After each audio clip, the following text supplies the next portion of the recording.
여호수아 23장 14절에서 16절 말씀을 제가 읽어드리겠습니다. 보라, 나는 오늘 온 세상이 가는 길로 가려니와 너희의 하나님 여호와께서 너희에게 대하여 말씀하신 모든 선한 말씀이 하나도 틀리지 아니하고 다 너희에게 응하여 그 중에 하나도 어김이 없음을 너희 모든 사람은 마음과 뜻으로 아는 바라. 너희의 하나님 여호와께서 너희에게 말씀하신 모든 선한 말씀이 너희에게 임한 것 같이 여호와께서 모든 불길한 말씀도 너희에게 임하게 하사 너희의 하나님 여호와께서 너희에게 주신 이 아름다운 땅에서 너희를 멸절하기까지 하실 것이라. 만일 너희가 너희의 하나님 여호와께서 너희에게 명령하신 언약을 범하고 가서 다른 신들을 섬겨 그들에게 절하면 여호와의 진노가 너희에게 미치리니 너희에게 주신 아름다운 땅에서 너희가 속히 멸망하리라 하니라. 아멘. 노녀의 여호수아가 이스라엘의 원로들, 장로들, 지도자들을 물러 모으고 그의 마지막 당부를 하는 장면입니다. 말씀을 이렇게 시작하고 있죠. 보라, 나는 오늘 온 세상이 가는 길로 가려니와 라고 말씀하고 있습니다. 온 세상이 간 길, 모든 사람이 자신의 죽음이 임박했음을 깨닫고 이스라엘에게, 특별히 그들의 원로들과 지도자들에게 마지막 당부를 전했습니다. 가나안 정복이 완전하지는 않았습니다. 이스라엘의 오만이라고 할까요? 이스라엘이 가나안 원주민의 꾀임에 넘어가기도 했고 그들의 정복 전쟁이 구석구석 못 미쳤기 때문에 여전히 가나안 땅에는 가나안 원주민들이 잔존하면서 그들과 공존하고 있었는데 여호수아는 자신의 때가 다 지나가고 마무리가 되어가면서 자신이 가졌던 리더십을 다음 세대에게 넘겨주어야 할 시기가 된 것이었습니다. 그 여호수아가 이스라엘에게 한 첫 번째 당부, 그것은요, 그들의 당부가 하나님의 말씀이 모두 응했다는 것, 하나님의 말씀이 틀리지 않고 모두 성취되었음을 깨닫게 하는 말씀으로 시작하고 있습니다. 가나안 땅, 하나님께서 오랜 시간 전부터 그들의 조상들로부터 그리고 그들이 이집트에서 광야를 지나는 동안 약속하신 땅이었습니다. 그 땅에 들어가서 그 땅을 정복할 것이고 그 땅을 통치하실 거라는 그 말씀이 모두 이루어졌음을 상기시키고 있습니다. 이스라엘은요, 하나님께서 약속하신 땅에서 새로운 삶의 터전을 자리 잡고 그것에서 삶을 이제 보내야 했습니다. 자신의 조상들, 그들의 어머니, 아버지에게 약속했던 하나님의 꿈, 하나님의 약속이 뭐라고 표현할까요?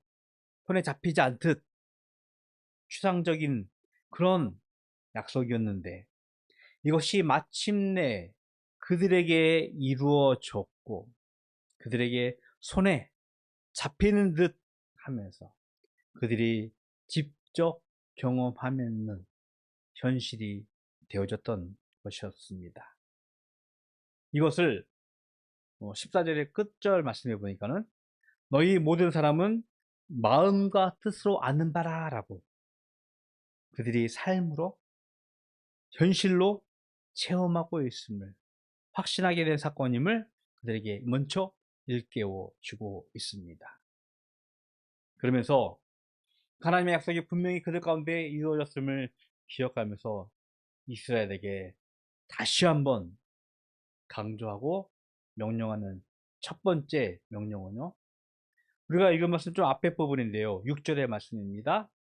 모세의 율법책에 기록된 것을 다 지켜 행하라 라고 말씀을 하고 있습니다.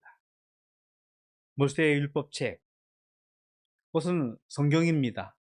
이 성경은 하나님의 말씀이고 이스라엘이 하나님과의 언약을 다룬 책이었습니다. 세상의 많은 민족, 열방 가운데서 하나님은 이스라엘을 선택하셨습니다. 그리고 선택하신 그들로 하여금 하나님을 섬기며 하나님의 백성으로 살기를 하나님은 명령하셨고, 열방 가운데서 이스라엘이 구분되기를 기대하셨습니다. 모세율법책 성경은요, 이스라엘이 자신들의 정체성을 확인할 수 있는 하나님의 말씀이고 약속이었습니다. 또한 그들의 삶의 목적이 담겨져 있는 하나님의 명령이었습니다. 이것을 듣고 지켜 행하라고 다시 한번 명령하고 있는 것이었습니다. 여러분도 꼭 기억하십시오. 어쩌면 이스라엘과 같이 세상의 열방 가운데서 우리도 살고 있습니다. 하지만 우리가 그들과 다른 이유는, 그들과 구별되는 이유는 우리가 하나님의 말씀을 듣고 지켜 행하는 하나님의 백성이기 때문입니다.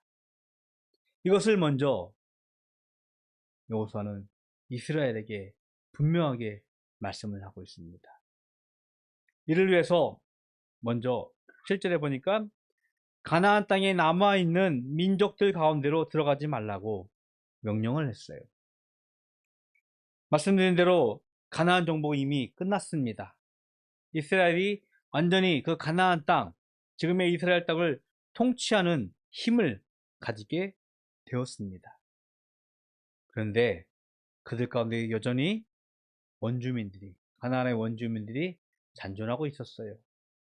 그들은 그들의 신들을 부르며 그들의 삶의 양식을 가지고 그 이스라엘과 더불어 살아가고 있었습니다. 네, 여러분 그거 아십니까? 아주 놀라운 일은요, 분명히 우리가 배격한다고 할까요? 우리가 분명히 경계하고 있는데 우상은 아주 조그만 것이지만 우리의 삶에 강력하게 영향을 미치고 있습니다. 아주 재밌는 얘기를 하나 해드리겠지만, 어릴 적이었던가요? 저도 이렇게 뭐 하다가 사주풀이? 그런 거를 신문상이었던가 였던가 이렇게 잠깐 친구랑 놀다가 봤다가 저한테 그런 얘기가 들었거든요. 산에 가지 마라. 물론 산을 싫어합니다. 이렇게 올라가는 게 너무 힘들어가지고. 근데 문득 그게 생각이 나요. 무섭죠. 옛날에는 이제 신문을 한참 볼 때는 이제 그날의 운세 같은 게 이렇게 있어요. 소띠, 돼지들이 쭉 있어서. 그리고 그걸 한 번씩 봐요. 근데 내 띠는 오늘 뭔가 하고 하면 오늘 뭘 조심하고 뭘 하고 뭐하러. 여러분, 우상이라는 게 아주 하찮아 보이고 우리가 그것을 멸시한다고 생각하고 있지만 우리 삶에 매우 강력하게 영향을 미치는 것이 우상의 힘입니다. 왜냐하면 우상은요, 우리의 욕망이 투영된 것이에요. 그래서 우리의 욕망이 그곳에 투영되었기 때문에 그것이 우리를 조금 바뀌는 듯하게 조금이라도 움직이게 하면요, 그 우상의 힘이 나를 움직이는구나, 나의 삶을 변화시키는구나 라고 착각하기 매우 쉽다는 것입니다. 이스라엘 가운데 잔존하고 있는 원주민들 매우 극소수입니다. 그들이 부르는 신들은 매우 작은 모습으로 존재하고 있었는데 하나님은 이것을 경계한 것이에요. 그 민족들 가운데로 들어가지 말라고, 그들의 신들을 부르며 그들의 신들에게 절하며 그들의 신들에게 예배하지 말라고 하나님은 그들을 경계하신 것이었습니다. 하나님은 가나안의 우상들로부터 이스라엘이 구별된 거룩한 삶을 살기를 기대하셨습니다. 하셨다는 것입니다. 그래서 다시 한번 강조합니다. 11절에 보니까 이스라엘은 여호와 하나님을 사랑해야 한다고 다시 한번 말씀을 하고 있는 것입니다. 하나님께서 이스라엘에게 명령한 가장 엄중한 명령은요, 가장 의미 있고 첫 번째 되는 명령은 바로 하나님을 사랑하라는 것이었습니다. 마음과 뜻과 힘을 다하여 하나님을 사랑하는 명령으로 이스라엘은 가나안 땅에서 하나님의 백성으로 살아가는 특권을 얻을 수 있었던 것이었습니다. 그러면서 다시 한번 여호수아는 이스라엘에게 이런 명령을 합니다. 12절에 보니까 가나안 민족들과 사돈을 맺지 말라. 이것은 새한글 성경의 번역인데요. 우리 성경의 번역은 그들과 결혼하지 말라라고 명령을 하고 있습니다. 우리는 이제 알고 있어요. 결혼이라는 것이 어떤 의미이고 어떤 가치를 갖고 있는지. 단순히 두 사람이 감정을 가지고 새로운 부부가 되어지는 것, 가족이 되어지는 것, 그 이면에 있는 깊은 사람의 관계들을 우리는 알고 있습니다. 두 사람의 감정만이 되는 것이 아니라 가족과 가족이 만나서 새로운 관계와 공동체가 형성된다는 것입니다. 그렇기 때문에 이 결혼이라는 것은 우리의 삶에 매우 큰 영향력이 되어지고 그것을 통해서 우리의 삶이 이렇게 표현할까요? 좌지우지됐다고 할까요? 이방인들과 사도를 맺지 말라고 하시면서 하나님께서 부연 설명한 것은요, 13절의 말씀인데, 가나안인들과 결혼은 이스라엘에게 올무가 되며 덫이 되며 옆구리에 채찍이 되며 눈에 가시가 되어서 마침내 여호와께서 주신 좋은 땅에서 망해버리는 길이라고 하나님은 경고하고 있습니다. 왜? 하나님께서 이전에 명령하셨던 것처럼 새로운 관계가 형성되어지고 새로운 공동체가 되어지면서 하나님의 말씀으로 구별된 다른 삶을 살아야 하는 이스라엘이 그들과 같이 동화되지 않을까. 하나님 또한 경계하고 있었던 것이었습니다. 느헤미야라는 사람을 여러분 기억하시는지 모르겠어요. 이스라엘이 바벨론의 포로로 끌려가게 되어집니다. 그런데 하나님의 은혜로 그들이 느헤미야를 통해서 이스라엘의 예루살렘이 성벽이 재건되어지고 다시 돌아오게 되어집니다. 그리고 그 느헤미야가 이스라엘의 개혁을 선포하면서 몇 가지 명령을 하고 있는데 그 중에 하나가 이방인들과 결혼하지 말라는 것이었어요. 동일한 의미일 것입니다. 마찬가지로 우상을 섬기는 가족, 관계를 경계하고 그들의 삶을 하나님 앞에서 정결하게 구별된 삶을 하기 위해서 이 엄중한 명령을 가지고 있다는 것입니다. 개인의 선택이죠. 두 사람의 감정의 문제이죠. 충분히 의미가 있고 가치가 있습니다. 하지만 실제 그 삶은요, 우리 삶 전반에 영향력을 미치는 매우 큰 의미 있는 사건이기 때문에 결혼에 대해서 성경은 이렇게 엄중하게 우리에게 명령하고 있었던 것입니다. 저희는 이제 장로교예요. 장로교는 우리가 알고 있는 민주주의에 가장 가까운 정치 제도를 가지고 있습니다. 그래서 장로교에도 헌법이 있어요. 이 헌법에 7이라는 상을 주고 혹은 벌을 주는 조항들이 있는데요. 만약 교회에 어른이라고 표현하겠죠. 어른들이 자녀들이 혹 불신자와 결혼하게 되어지면 그것에 대해서 치리한다고 할까요? 벌을 줄 수 있는 항목이 있어요. 물론 자동적으로 벌을 주어야 된다는 것은 아니지만 그 내부적인 상황을 가만히 읽다 보면 이런 표현을 하고 있습니다. 불신자와 결혼을 막 독려하거나 뭐 결혼을 통해서 좀 나쁜 일을 하게 되면은 치리할 수 있다, 벌을 줄 수 있다라고 한 조항이 있습니다. 여전히 장로교 헌법에서도 결혼에 대해서 엄중하게 명령을 하고 있다는 것을 우리들에게 알려주고 있습니다. 이방의 우상 혹은 그의 영향력을 철저하게 경계하고 배제해야 하는 것이 이 하나님의 명령이었던 것이었습니다. 오늘 성경 말씀을 가만히 읽다 보면 좀 반복되는 말씀이 하나 나오는데요. 다른 것보다 어디 있냐면 15절과 16절의 후반절에 보면 너희에게 주신 아름다운 땅에서 16절 끝에서도 너희에게 주신 아름다운 땅이라는 말이 등장을 하고 있습니다. 오늘 설교 제목을 아름다운 땅에서라고 지어봤습니다.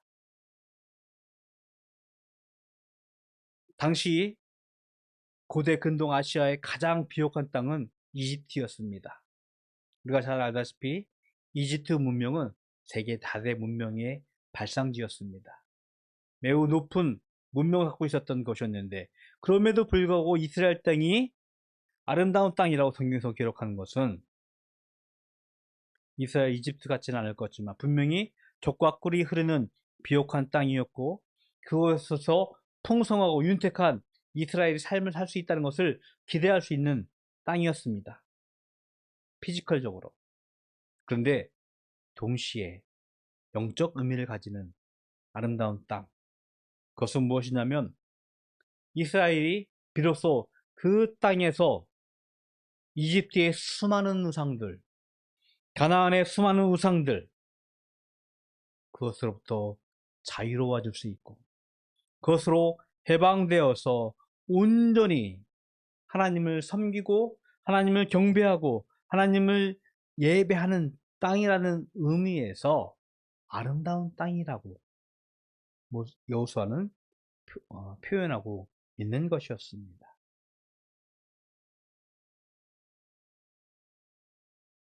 이집트의 수많은 우상들, 가나안의 우상, 즉 하나님을 떠난 인간의 역사를 벗어나서 비로소 하나님 나라의 질서 속에서 살아가는 곳, 그것이 아름다운 곳이라고 오늘 여호수아는 이스라엘 백성들에게 선포하고 있는 것이었습니다. 베드로가요, 이것을 좀 더 구체적으로 설명하는 부분이 있는데요. 베드로전서 1장 4절의 말씀을 제가 좀 읽어드릴게요.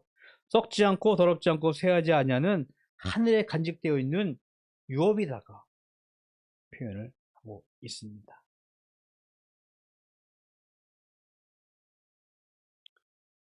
오늘 말씀은 여호수아의 마지막 명령, 마치 유언과 같은 말씀입니다. 여러분 혹시 유언이 영어로 뭐라고 하는지 아세요? 유언?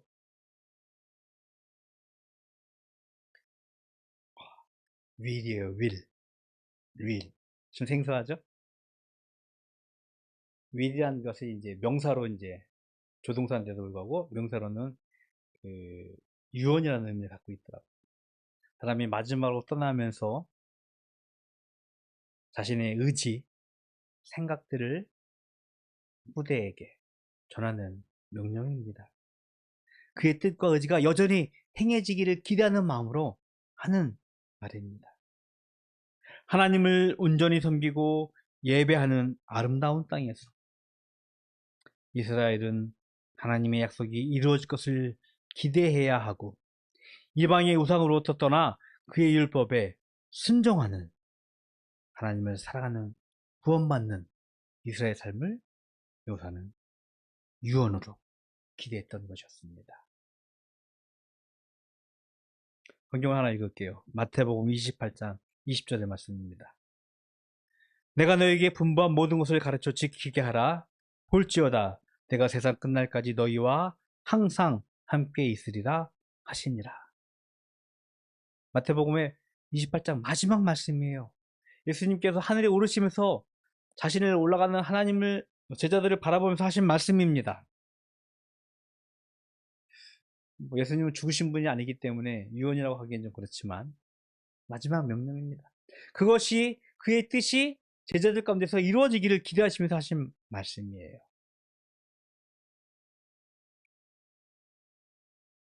여호수아의 마지막 명령, 그의 윌, 그 유언을 기억하면서 하나님을 예배하는 아름다운 땅에서 살아가며 그의 백성으로 구별된 삶을 살아가는 바다교회 가족이 되기를 주님의 이름으로 축복드리겠습니다. 기도하겠습니다. 좋으신 하나님, 감사합니다. 오늘 여호수아가 이스라엘의 지도자들과 불러들에게 그리고 모든 백성들에게 했던 마지막 당부를 잠시 묵상해 봅니다. 우리도 그의 말씀을 기억하면서 온전히 하나님을 예배하는 이 아름다운 곳에서 하나님의 백성으로 구별된 삶을 살기를 원합니다.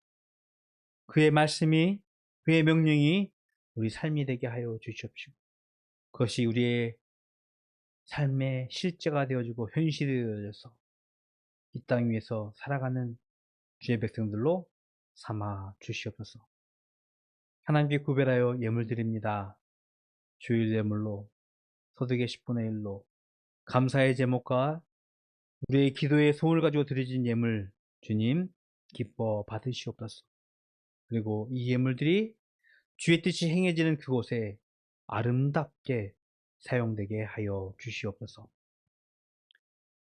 지금은 우리 구주 예수 그리스도의 은혜와 하나님 아버지의 그 크신 사랑하심과 성령님의 교통하심이 하나님을 온전히 예배하는 이 아름다운 땅에서 하나님의 백성으로 살아가기를 소원하는 모든 성도들 머리 위에 영원토록 함께 있을지어다.